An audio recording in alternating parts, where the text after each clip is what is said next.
Mesdames, Messieurs, toute la technique de Zouk TV, bonsoir. Nous continuons notre émission Écoutez pour comprendre. Beaucoup de personnes nous interpellent pour nous demander des explications complémentaires. Nous leur disons, c'est pas simple. Le temps de l'émission que nous avons, il faut qu'on puisse faire régulièrement venir d'autres personnes. Enfin, en tout cas, nous choisissons des personnes référentes de manière à pouvoir donner tous les éléments au grand maximum pour permettre à tout un chacun de faire ce qu'il faut pour comprendre ce qui se passe en Martinique. Aujourd'hui, nous recevons M. Max Orville. M. Max Orville, bonsoir. Bonjour Florent, bonjour à tous les téléspectateurs de Zouk TV. Bienvenue chez vous, M. Max Orville. Je suis heureux d'être rentré à la maison. Oui, vous êtes devenu un pigeon voyageur. Vous faites le tour du monde, la France étant sur les 5 continents, donc vous êtes obligé d'être en décalage horaire permanent. Exactement, mais c'est une tâche attrayante qui permet d'une part de mieux comprendre les problèmes du monde et de se situer et de situer nos problématiques martiniquaises. Et de ce point de vue, cela permet d'avoir un regard, je l'espère, le plus objectif possible que j'entends partager aujourd'hui avec vous. Vous voyagez beaucoup aussi pour l'instant. Je voyage pas mal, je suis toujours entre Bruxelles, Strasbourg, ce qui est mon quotidien. Et quand je vais rentrer de la Martinique, je vais partir aux Canaries pour la prochaine conférence des régions ultrapériphériques. Et j'irai au Sénégal présider un colloque libéral au Sénégal. En tout cas, les voyages forment la jeunesse, mais surtout déforment les valises. Alors les valises, j'en ai changé régulièrement ces temps-ci, je le confirme. La jeunesse, c'est un état d'esprit. Oui. Monsieur Max Orville, tous ces derniers temps, on a vu l'actualité, les différents problèmes qui se posent au niveau de l'Europe. Disons, l'un des gros problèmes que nous avons vus, parmi tous les problèmes, l'un des gros, c'est l'histoire du glyphosate, qui a été reconduit par l'Europe. Alors que nous voyons une gesticulation permanente en Martinique sur la chlordécone, et que la question du glyphosate est 10 fois plus dangereux que chlordécone et les autres. Alors, la question du glyphosate, nous l'avons traitée au niveau du Parlement européen. Nous connaissons la position française. Et là, j'infirme un petit peu ce que tu disais, à savoir que la position française n'est pas complètement sur les lignes de remettre le glyphosate. Le Parlement, l'Europe est en train d'étudier la remise en activité de ce glyphosate. Mais ce dernier a de nombreux détracteurs, je te le confirme. Ce n'est pas encore acquis. Parce que la position française n'est pas du tout en faveur du glyphosate. Elle demande un certain nombre de compléments d'information. C'est pourquoi je pose la question. En général, chez nous, on dit c'est mettre cochon qui a dit le cochon. D'où le fait qu'on pose à toi la question et tu donnes la réponse. Parce que souvent, nous entendons beaucoup de choses non vérifiables. C'est du factuel. Oui, c'est du factuel. La position française, je peux te dire que la France n'a pas toutes les garanties nécessaires, ou du moins qu'elle exige, et c'est normal. Je fais partie d'une délégation de la majorité présidentielle. On n'est pas... c'est pas une opposition. On veut des explications, on veut des garanties. On ne veut surtout pas reproduire les erreurs du passé. Les erreurs du passé. Et tu supposes bien que le député européen que je suis est martiniquais de surcroît, qui a vu les dégâts de la chlordécone. Et pas que la chlordécone. Non, mais je te rejoins, mais bon, à tort ou à raison, le scandale public, ou comme tu le dis, l'agitation, ça a été incarné par la chlordécone. Mais je suis sur ta ligne, c'est-à-dire que nous avons un cocktail de pesticides 1000 fois plus dangereux que la chlordécone en elle-même. Et c'est ce qu'il faut, et je sais que tu es le lanceur d'alerte ici depuis des années pour dire attention messieurs, ne vous faites pas enrhumer par des choses qui relèvent du passé, alors que l'urgence, c'est ce qui se passe dans nos canalisations. Et justement, en tant que lanceur d'alerte, disons, là qui est dévissé, c'est le terme, j'y crois plus, la question de l'eau. C'est-à-dire? Toutes nos canalisations sont à reprendre. Tout le réseau d'eau est à refaire. Pour l'instant, quand je regarde comment ça fonctionne au niveau des finances, au niveau des marchés et compagnie, quand je vois le conflit ouvert dans la question de l'Assemblée unique de l'eau, qui ne se fera jamais, je m'interroge à quand la pose du premier tuyau pour pouvoir régler définitivement le problème de l'eau chez nous. Alors, moi, je vais te répondre. On se parle toujours très franchement. Cache. Ce que tu es en train de dénoncer, c'est pas moi qui le dis, c'est toi. Et je sais que tu assumes. C'est l'impéritie des élus. C'est pas l'Europe. Non, ça se passe chez nous. Ce que je veux dire par là, le député européen, et j'ai été lanceur d'alerte pour dire, dès le mois de janvier, attention, l'argent européen pour la Martinique, c'est 1 milliard. Les dépenses des fonds européens, je le dis bien, au mois de juin dernier, je vais te 2023. dire après, 2023, pour l'exercice 2014-2020, il y avait à peu près, on était dans l'ordre des 300 millions d'euros. Entre-temps, il y a eu un colloque en juin que j'ai organisé ici, en présence de la commission de fonctionnaires de l'administration de la Commission européenne. Et comme tu le sais, et comme les médias s'en sont fait l'écho, le président du Conseil exécutif n'en a pas été très satisfait. Parce que la Commission européenne, l'administration a confirmé ce que je disais sur l'utilisation qui restait à faire pour éviter ce qu'on appelle le dégagement d'office, c'est-à-dire les sommes... La perte de cet argent. La perte de cet argent. Je rappelle et je signale que cet argent européen, c'est l'argent des 27 pays de l'Union européenne, des 450 millions d'Européens, dont les Martiniquais font partie, c'est-à-dire ton argent, le mien. La France consacre 20% des fonds européens qui lui revient pour les régions ultrapériphériques, c'est-à-dire les Outre-mer. La question de l'eau, c'est une question centrale. Je reviens de 2 séjours à Mayotte. Et à Mayotte, nous avons un problème de ressources que nous n'avons pas ici en Martinique. Non, on n'a pas de problème de ressources. La capote au Lorrain donne de l'eau toute l'année. 24 sur 24. Nous avions combattu ensemble à l'époque, sous l'ancienne mandature indépendantiste, sur le fait qu'il y avait des réseaux à faire passer. C'est comme ça que Séguineau a été amélioré. Bon, ça c'est incontestable. Mais il faut aller beaucoup plus loin. Et je sais ce que c'est qu'une pénurie d'eau. À Mayotte, ils n'ont pas d'eau 4 jours par semaine. Tu imagines? Ça, c'est la Martinique des années 50. Oui, mais 4 jours par semaine sur 7. Ça veut dire risque sanitaire. Ça veut dire que les écoles ne fonctionnent pas. Ça veut dire que, ça veut dire que l'économie ne peut pas tourner. Ou pas ni de l'eau, pas ni restaurant, ou pas ni... Ouais. Beaucoup de choses ont été faites. Et l'argent européen est arrivé.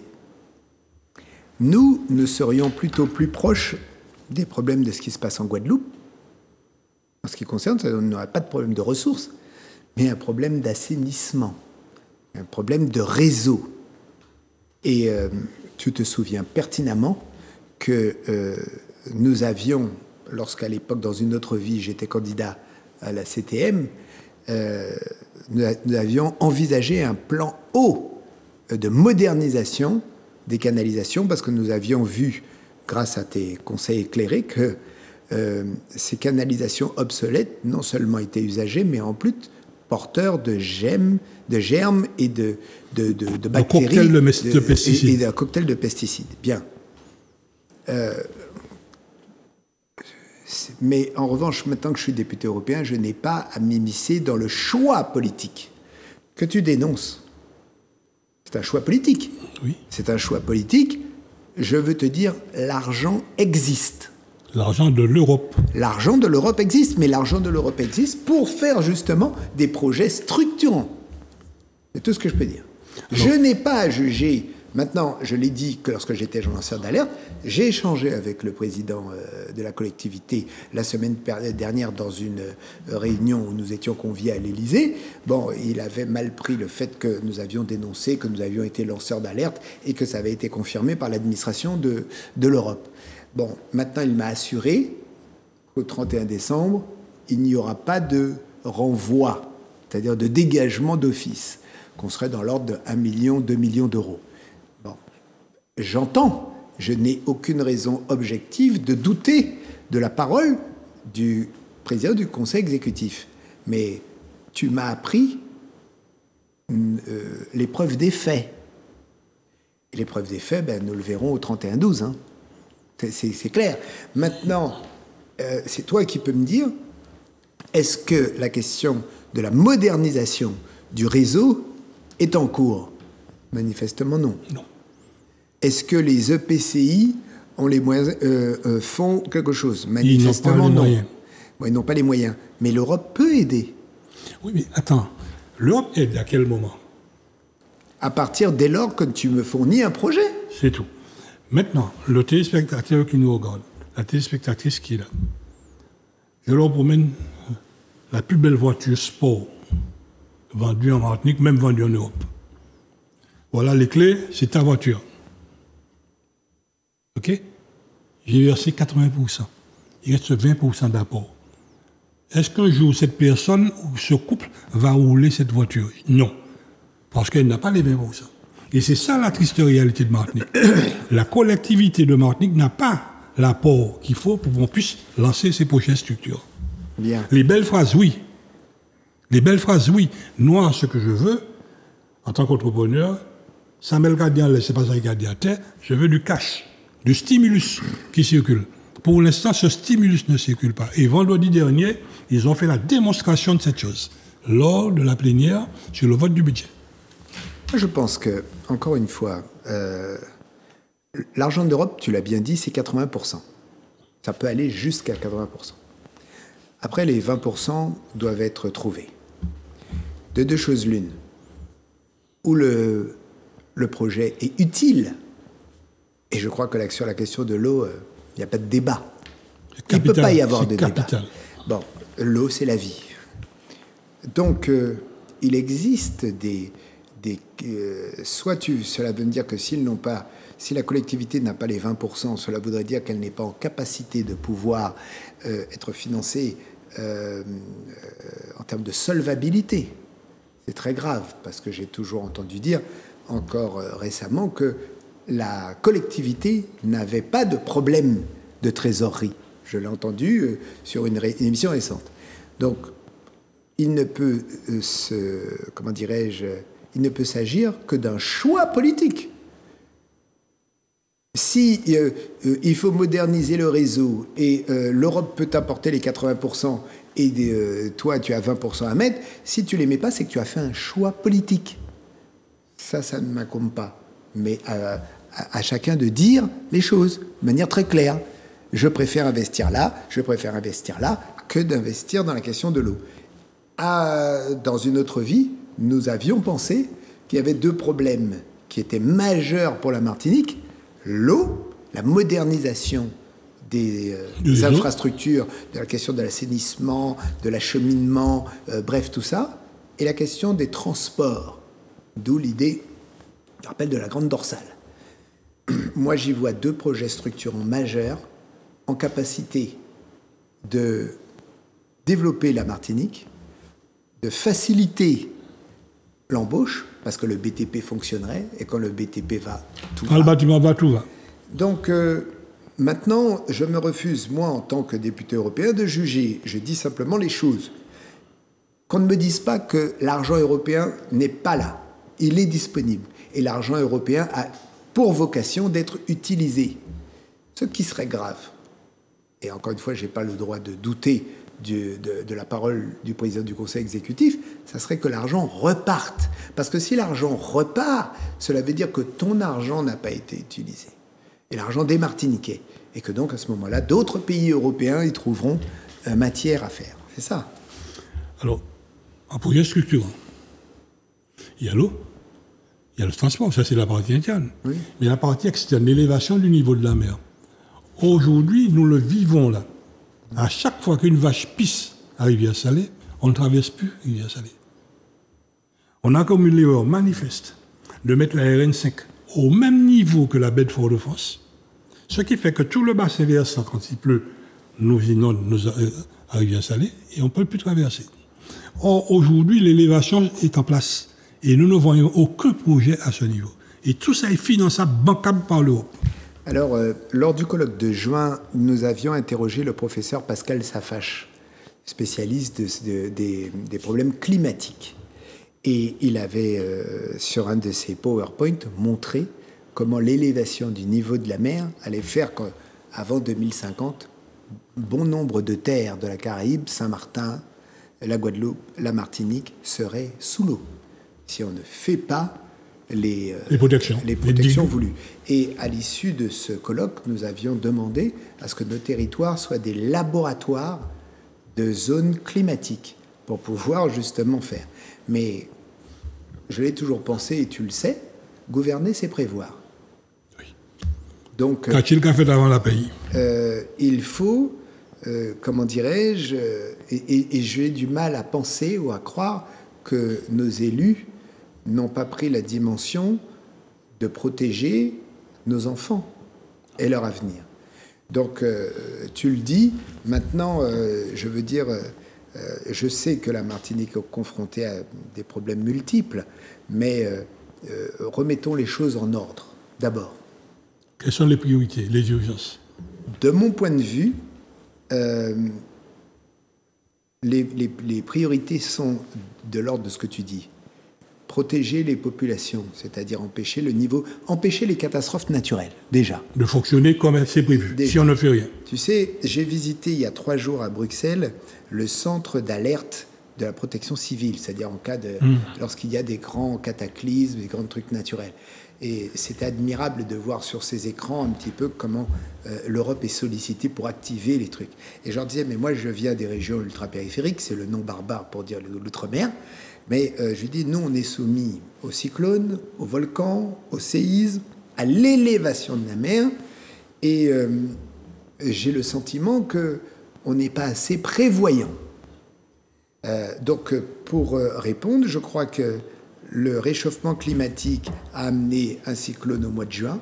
C'était la première fois depuis Louis XIV qu'on avait ça, comme je le dis. Mais il faut donner de l'eau saine, et j'insiste sur le mot saine. Propre à la consommation humaine.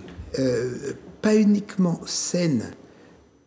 Je sais maintenant de quoi je parle quand je suis allé à Mayotte. Et j'ai sollicité des responsables israéliens, parce que ce sont des spécialistes en matière d'eau.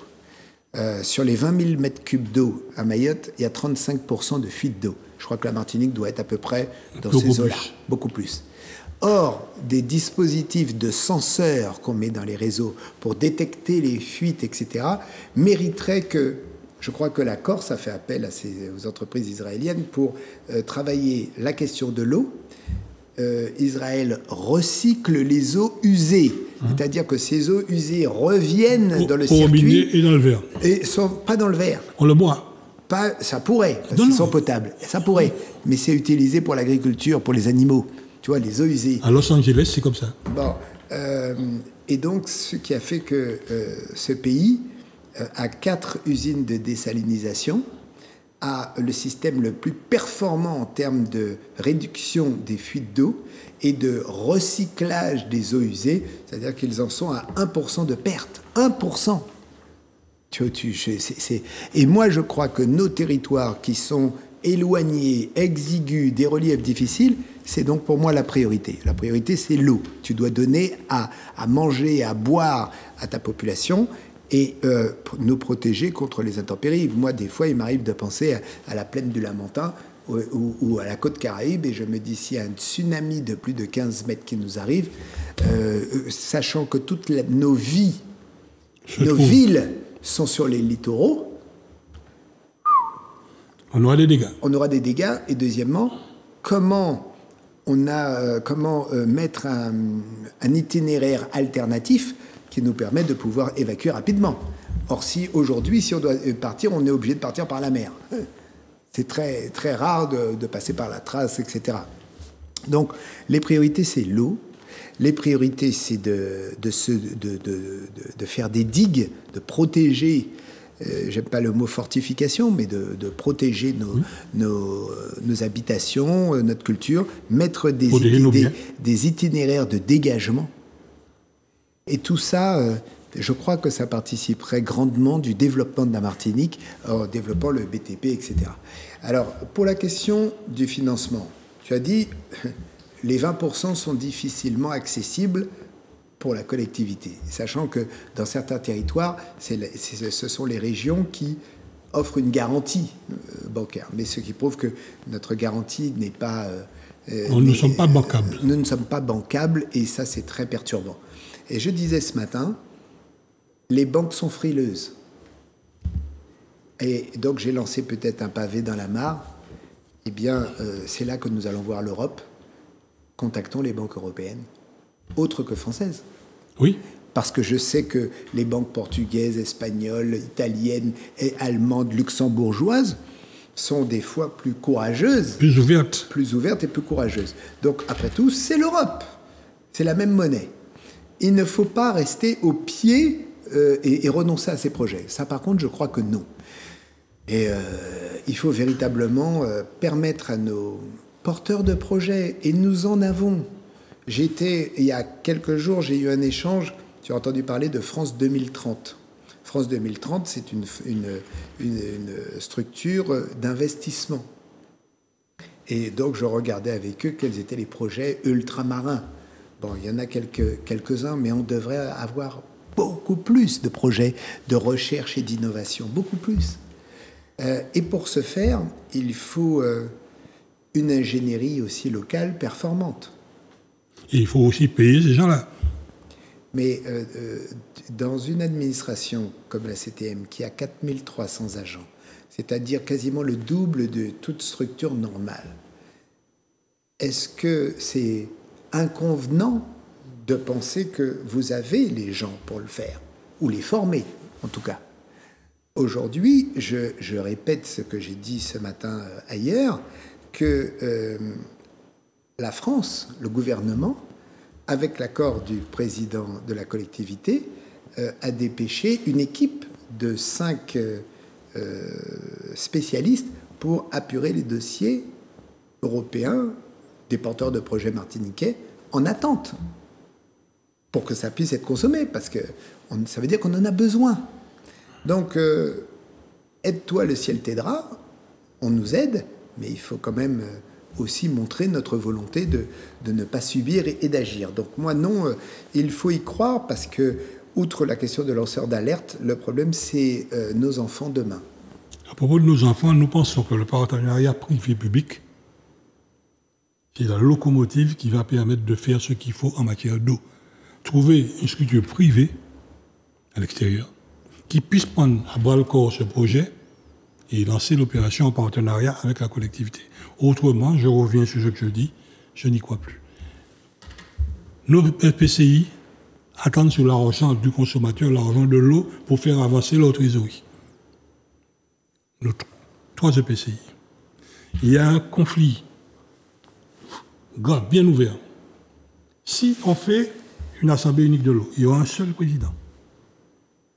Ça veut dire que pour l'instant, nous avons 3 présidents de PCI, plus le président de collectivité. Donc ça veut dire que nous perdons 3 présidents en cours de route. Ça veut dire que nous perdons 3 gros téléphones, 3 grosses voitures, beaucoup de choses derrière. Et personne ne veut perdre ce train de vie. Ce qui fait que devant l'actualité, devant le grand consommateur, oui, devant l'éternel, on fera.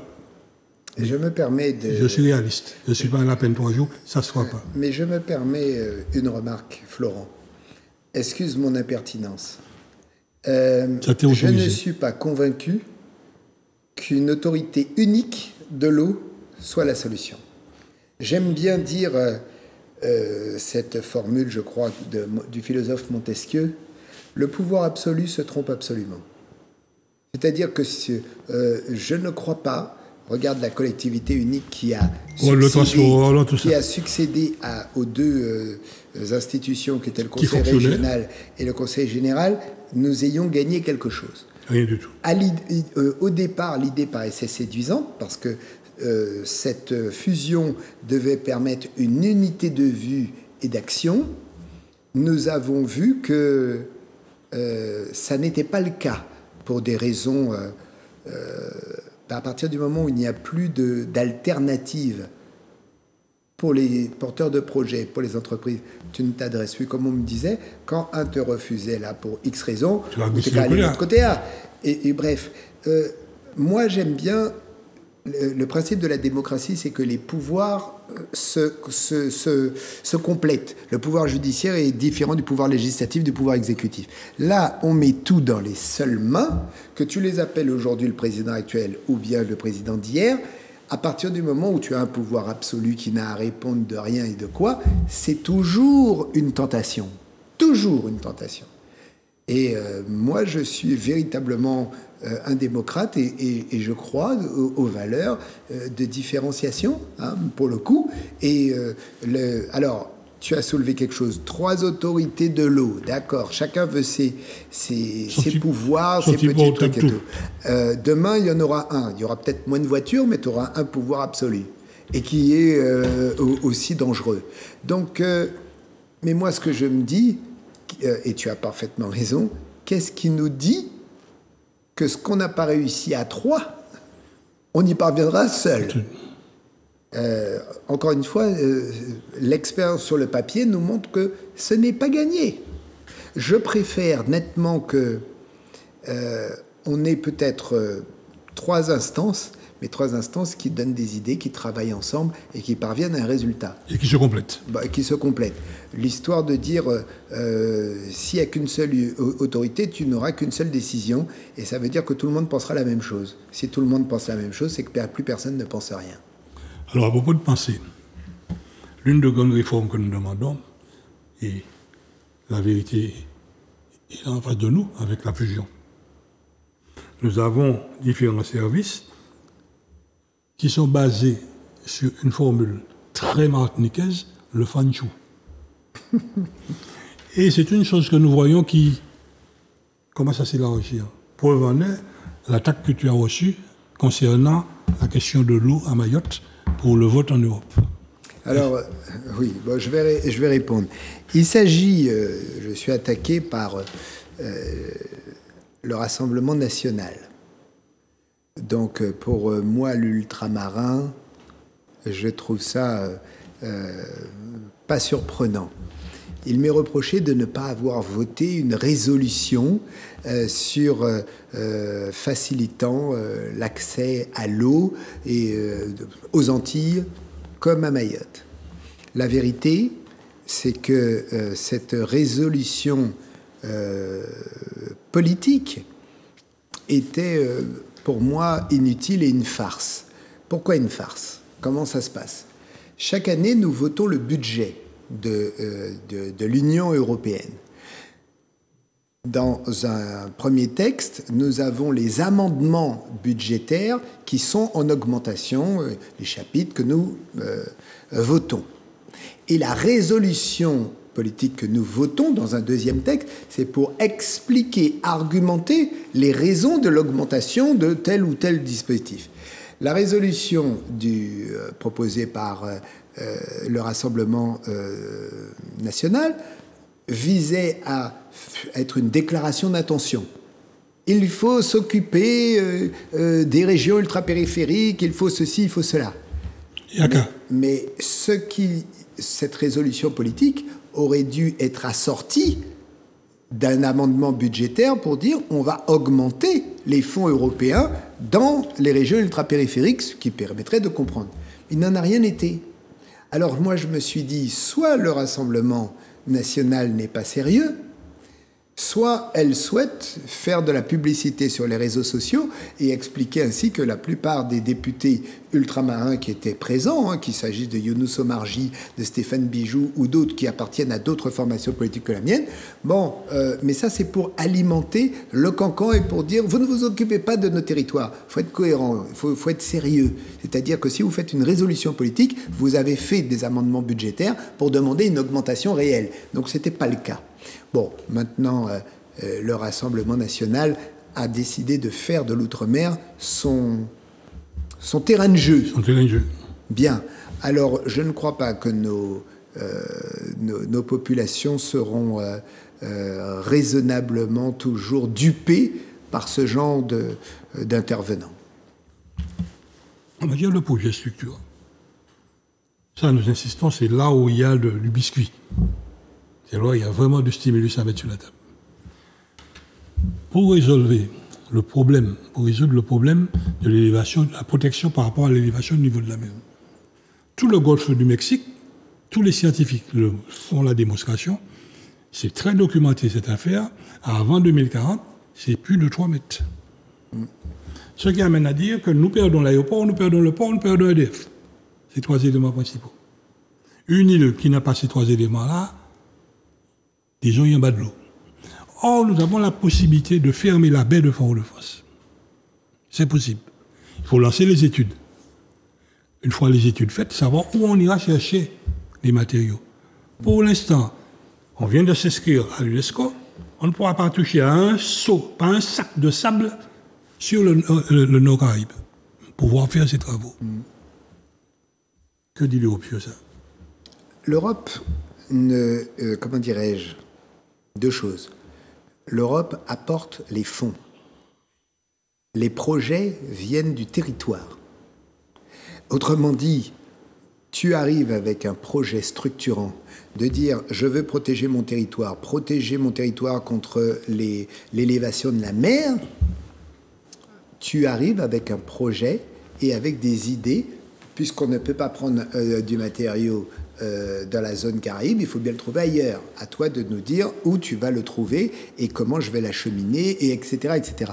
L'Europe regarde l'intérêt du projet. Est-ce qu'il est structurant? Est-ce il fait preuve d'anticipation? Est-ce qu'il vise à protéger les... C'est-à-dire qu'il doit amener un plus. À partir du moment où ces critères pédagogiques et structurants sont, l'Europe financera. L'Europe financera, mais toujours avec la réserve de 80%. Ça ne sera jamais fait. Mais qui peut dire, en bon père de famille, que, puisque c'est un projet structurant qui doit protéger le territoire, qui doit protéger les familles, qui doit protéger les générations à venir, quand tu construis une maison, je m'adresse à un entrepreneur, quand tu construis une maison, tu penses à ceux qui y vont habiter. Et tu sais si ça en vaut la chandelle. Et si ça en vaut la chandelle, tu trouves les 20%. La collectivité est autorité de gestion. Elle doit faire le tri et le choix entre différents types de projets selon l'urgence. C'est une urgence, de mon point de vue, essentielle pour la Martinique de demain. Mais tu vois, on est en train de parler toujours de la Martinique de demain. Aujourd'hui, il y a un séisme ou un tsunami qui arrive aujourd'hui, on est pris.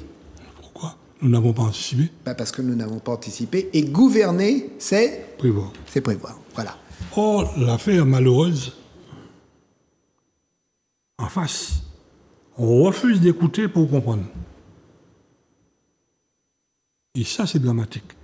Nous avons des personnes, nous avons des cadres qui s'imaginent qu'ils ont le savoir, qu'ils ont le monopole du savoir. Tout le monde était fier concernant l'UNESCO. Or, nous, depuis longtemps, nous disons, compte tenu du fait que nous perdons une bonne partie du réseau routier dans les parties basses du littoral, qu'il faut faire la dorsale.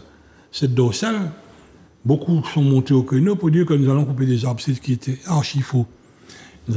C'était facile de créer des tunnels dans la zone. Mais c'est là que nous aurions vu justement l'ingénierie locale. Oui. Tu sais très bien que ça a été un faux procès et que de toute façon, encore une fois, ça a fait glosés les uns et les autres. Les perroquets savants sont montés au créneau. Ce qui était fondamental, je rappelle que La Réunion a réussi à faire un ouvrage d'art à 1 milliard d'euros, la route des Tamarins, en passant par la mer. Donc c'était encore beaucoup plus compliqué.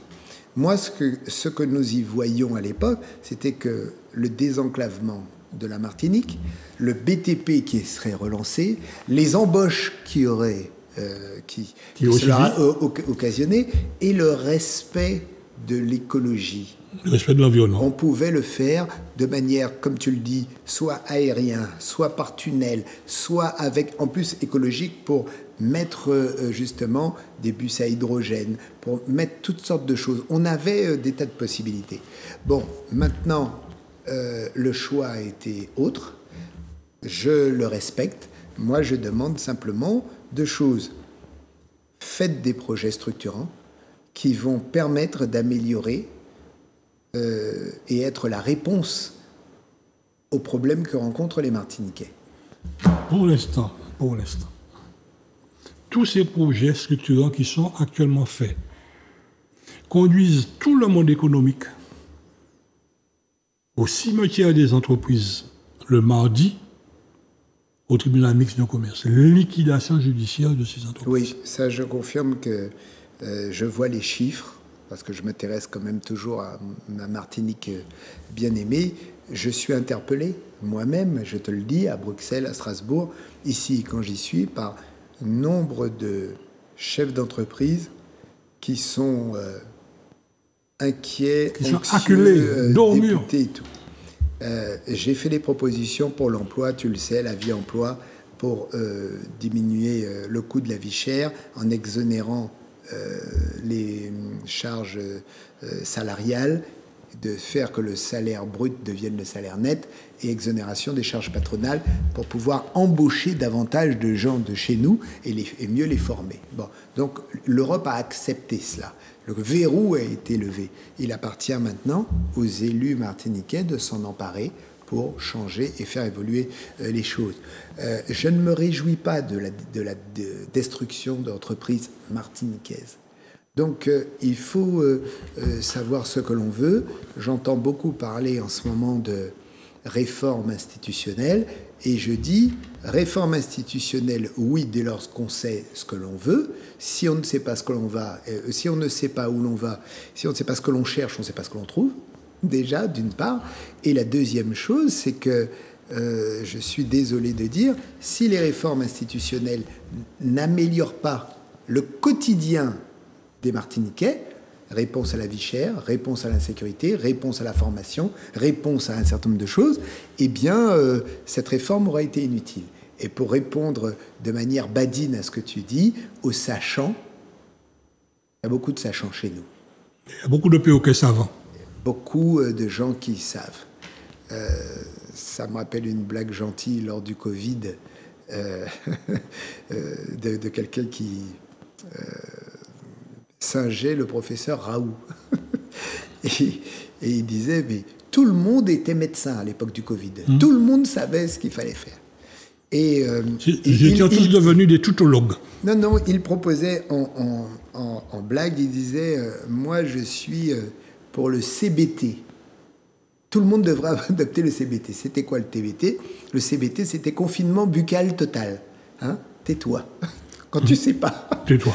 Et puis la deuxième chose, ça c'était le côté amusant, mais une démocratie ne peut pas tourner au nom du peuple, pour le peuple et sans le peuple. Ce qui veut dire que ce n'est pas parce que vous êtes élu que c'est une démocratie représentative. Mais tu vois, chez les Allemands, on a ce qu'on appelle les Landers allemands. Les Landers allemands, c'est qu'on a une démocratie non pas représentative, mais impérative. Mais quand vous pour dire ça, si vous pas dit ça, déo. Voilà. Donc, je ne dis pas qu'il faille aller là, mais de plus en plus, il faut, et tu le sais, la France étudie la possibilité d'avoir des référendums citoyens beaucoup plus présents pour que les gens puissent dire... Maintenant, ce qui m'inquiète, c'est, comme tu l'as dit tout à l'heure, le découragement ambiant. on n'a plus confiance. Et si on n'a plus confiance, vous avez une population qui a peur. Une population qui a peur, c'est une population qui a peur d'investir. Et qui ne vote plus. Et qui ne vote plus et qui laisse les choses aller là où elles sont. Nous devons faire, j'aime bien ce mot, nous devons faire peuple. Mais pour faire peuple, c'est pas faire peuple au nom des autres, c'est avec les autres. Donc il faut écouter. Et ça, c'est une leçon du Parlement européen que j'ai comprise. Au Parlement européen, nous sommes 705. Donc personne n'a la majorité. Et le beau mot qu'il y a au niveau du Parlement européen, c'est le mot compromis. C'est-à-dire qu'on a un dossier à traiter, il y a des représentants de tous les partis. Tu peux arriver avec ton idée, j'arrive avec la mienne, etc. Mais pour que ça soit voté, il faut une majorité. Donc une majorité, ça se construit autour de compromis. Tu as ton idée, j'ai la mienne, etc. Pas compromission. Non, compromis, c'est-à-dire qu'on trouve une voie médiane qui peut nous satisfaire pour avancer. Parce que si tu arrives par la force, le cadeau, on y allait, et puis aujourd'hui vote, c'est rejeté. Bon.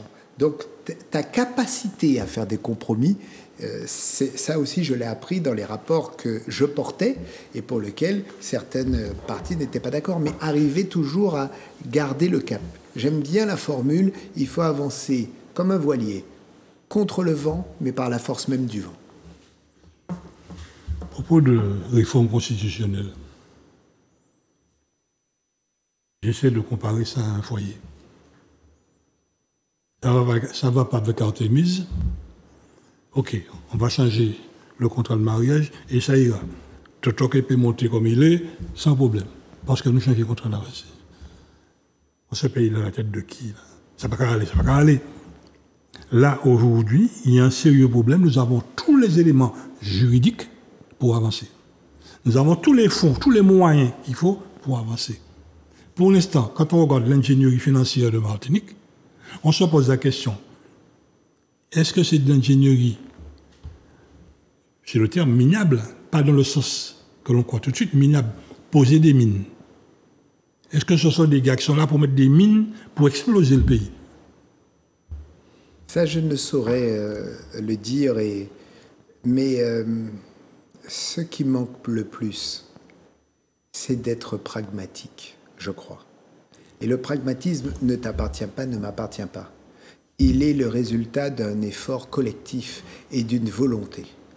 La question institutionnelle n'a jamais été envisagée ou présentée à la population à aucun moment de la campagne qui s'est passée en 2021. À aucun moment, ça n'a été posé. Ça arrive là et je ne crois pas, comme je te l'ai dit, que ça soit une nécessité. C'est pas une urgence, c'est pas une priorité. C'est pas une priorité. Les priorités sont définies, elles sont claires.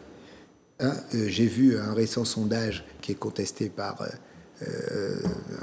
un grand prix Goncourt, mais les faits sont têtus.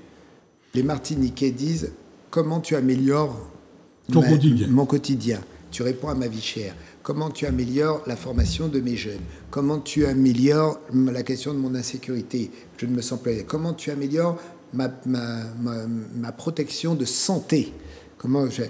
Bon, et voilà les vraies préoccupations. Et elles sont légitimes. Alors bien évidemment, tu peux aspirer toi parce que tu as un confort de vie, parce que tu as d'autres avantages, pensée culturelle. Tu as le droit et c'est incontestable, je l'admets.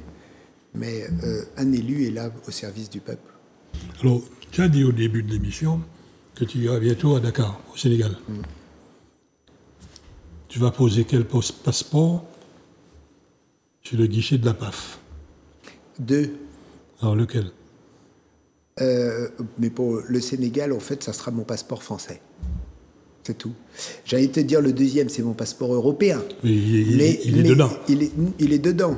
Mais on est en Afrique. Donc là, le passeport européen, c'est le passeport français. Bon, donc moi, j'ai mon passeport français et j'y vais en tant que parlementaire européen, mais bon, français. Donc moi, j'ai pas de problème avec ça. Et sur ce passeport, c'est bleu, blanc, rouge. RF, République française. C'est pas rentré flou, ou bien où on finit. C'est pas où on finit et c'est pas rentré flou. Mais enfin, c'est pas où il veut, non. Exactement. Et c'est ça quand on n'a jamais passé les différentes PAF, les différentes douanes, on ne sait pas de quoi on parle. Personnellement, lors d'un passage à Dakar, il y a un chef douanier qui me demande qui travaille pour moi. Je dis, vous avez vu sur mon passeport, je suis entrepreneur, j'ai mes salariés chez moi. Non, qui t'a fait avoir ce passeport? Je dis, quel marabout t'a fait avoir? Moi, mais non, compère. Je suis français, on a mis mon passeport pour entrer, parce que lui, ce qu'il veut, c'est le double passeport. Le passeport sénégalais, mais aussi le passeport français et européen. Finalement, il a compris que, bon, j'étais le mauvais client. Mais en fait, ce sont des choses qu'on oublie de regarder et d'aller chercher à comprendre. Et surtout écouter pour comprendre. Là, pour l'instant, nous avons des entreprises qui sont en quête de travaux. D'autres qui sont en quête de pouvoir recevoir leur argent, travaux exécutés. Donc, ce sont des entreprises qui ont fait des travaux, signés, réceptionnés, et qui ne sont pas payés. Et de voir que le mardi, au tribunal mixte de commerce, des entreprises qui crèvent avec de la créance publique, ça vous fend la gorge. Oui, ça, je crois que nous sommes tous unanimes et nous l'avions dit qu'il fallait permettre aux entreprises, qu'elles soient martiniquaises ou partout ailleurs, service fait payé doit être payé dans le mois ou dans les 2 mois. Dans le délai normal. Dans le délai légal. Et c'est ça qui est problématique. Parce que il y a bon nombre d'entreprises qui ont tant d'argent dehors qu'elles vont être obligées d'être licenciées alors qu'elles ont une créance publique. Et donc le service public devrait être exemplaire. Il devrait être exemplaire. Donc ça encore, c'est des choses sur lesquelles je me souviens que tout le monde s'était engagé. Tout le monde s'était engagé. Donc il convient que ça fasse. Heureusement, il n'y a... Et ça ne date pas de la grande... comment on appelle ça? De la grande cyberattaque qui a eu lieu. C'était déjà avant. Donc il convient d'être effectivement... Mais quelque part, Florent, ça demande une ingénierie locale rigoureuse, ordonnée. Je suis certain que celui qui traite les dossiers d'acquittement, de liquidation des fonds, bah lui, il ne supporterait pas de ne pas être payé à temps. Il n'a jamais levé le petit doigt. Donc, il convient d'être rigoureux et de respectueux de l'autre. Ben oui, mais c'est bien ça. Donc, comme tu dis, on ne peut pas être sur le fanchou, ou du moins le je m'en foutisme. Ou bien bon conseil, quoi. Oui, bon conseil, il ne peut pas être. Et ça, c'est tout ça qu'il faut revoir. Et tu vois, nous avons des difficultés avec les fonds européens. Parce que les fonds européens, c'est une grosse machine, lourde. Parce que c'est l'argent de l'Europe et que c'est l'argent de tous les citoyens européens, dont toi. Donc, il faut prendre un certain nombre de procédures et de ce point de vue, l'Europe fait très attention. Donc, on ne peut pas dire, bon, ben, fais ça pour moi. Après. Ouais, non. Il faut. Et même au niveau de l'Europe, j'ai travaillé pour que, c'était l'année dernière en janvier, j'ai demandé, j'ai obtenu, que dans le dispositif et la procédure pour l'élaboration d'un projet, le porteur de projet puisse savoir à tout moment où en est son dossier dans le cheminement. C'est une sorte de traçabilité. Parce que tu ne peux pas dire que tu as déposé un dossier en 2018 ou pas à blayer. Parce qu'en attendant, Oui, l'on fait ça, c'est travail au bail, oui. Oui, travail au bail. Et comme il n'y a pas un travail. Non, mais il faut... tu vois, il faut réconcilier notre population. Et ce que je souhaite, c'est que moi, ce qui m'arrache le cœur, ou du moins qui me fend le cœur, c'est que député européen, je ne supporterai pas, ou je supporterai très mal, qu'en Martinique, comme en Guadeloupe, ou comme partout ailleurs, il y a l'agent, et puis l'agent à Caribati. C'est ça mon problème. Ça me fait penser à l'époque où on était militaire. Il fallait brûler les balles pour en recevoir davantage l'année d'après. Or, pour l'instant, tout cet argent qui va repartir, qui nous balaye, qui va repartir à la fin de l'année, Ça fait mal, ça fait très mal. Bien sûr que ça fait très mal. Et c'est bien pour cette raison que je te dis, nous nous sommes expliqués avec le président de la CTM. Il m'a donné sa parole, et qui est pour moi non négligeable, que les fonds seraient utilisés. Je ne lui ai pas demandé comment tu comptes les utiliser. Ça, il est président, il définit ses choix. Il définit ses choix et ses priorités en fonction du pays qu'il administre. Mais ne pas utiliser cet argent qui aiderait, soulagerait. Moi, je dis que même 2 millions d'euros qui repartent, c'est 2 millions de trop. Parce que nous avons besoin. Nous avons des petites entreprises, nous en avons besoin. Donc, nous devons tous travailler et, comme tu le dis, tous ensemble. C'est un gros mot, parce que c'est une utopie. On voit bien le fanchou, la jalousie, les ceci, les cela. Non, moi, quand je traite des fonds européens, je traite des fonds européens pour la Martinique, pour la Guadeloupe, pour tout. Et je veux que ça soit bien utilisé et que ça participe du développement économique. Tu vois, la Réunion me donne un formidable exemple. À la Réunion, la campagne, tout le monde se tape dessus. Hein. Tout le monde. Tout le monde en compte là. Mais une fois que le match est fini et qu'on doit se retrouver, tous les Réunionnais sont autour de la table et ils avancent. Eux, ils n'ont pas de problème de fonds européens parce qu'ils les utilisent. C'est tout. La Guyane, qui a un budget moins grand que nous, qui a une collectivité territoriale aussi, utilise jusqu'au dernier centime d'euro cette dotation. Mais ils sont 100. C'est ce que j'avais posé comme question. Les services, ils sont 100. Officiellement, en Martinique, ils sont à peu près pareils. Alors, qu'est-ce qui fait la différence? Qu'est-ce qui fait la différence? Pardon. Mais où est l'équivalence? Où est l'équivalence? C'est ça le problème. Je crois qu'il faut, à ce moment-là, il faudrait une plus grande... Le mot à la mode, c'est la transparence. Oui, mais la transparence, quand nous allons la chercher, quand nous la produisons pour le grand public, quand nous faisons une émission écoutée pour comprendre, nous portons l'information, c'est du factuel, personne ne peut pas démonter bagaille là. Il y a de ceux qui font un caca nerveux. Pour qu'il chez un bail. J'ai appris quelque chose, c'est que dire ce que tu sais, c'est toujours malheureusement dangereux. Ça va toujours nuire à quelqu'un. Oui, mais je suis d'accord avec toi, tu as parfaitement raison.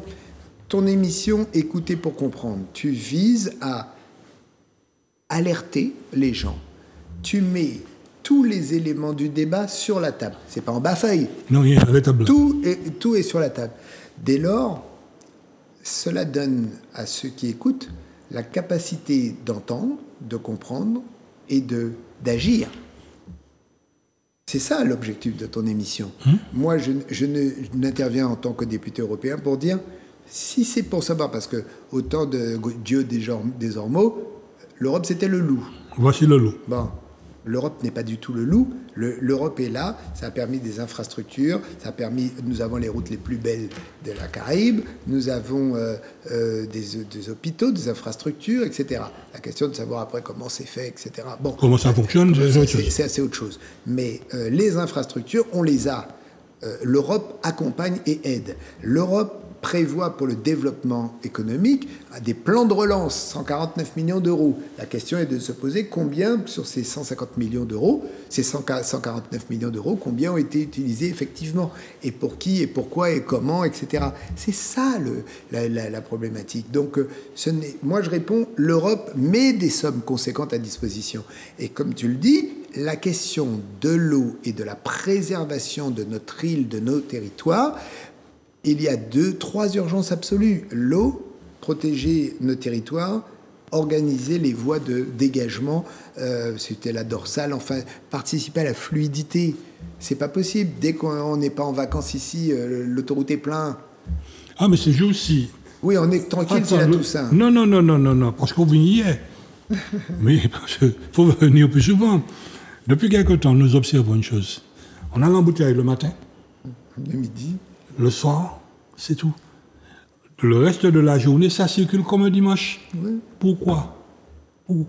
Parce qu'il est constaté une chose en Martinique, depuis quelques mois, pratiquement oui, depuis quelques mois, la fin du mois, c'est le 10.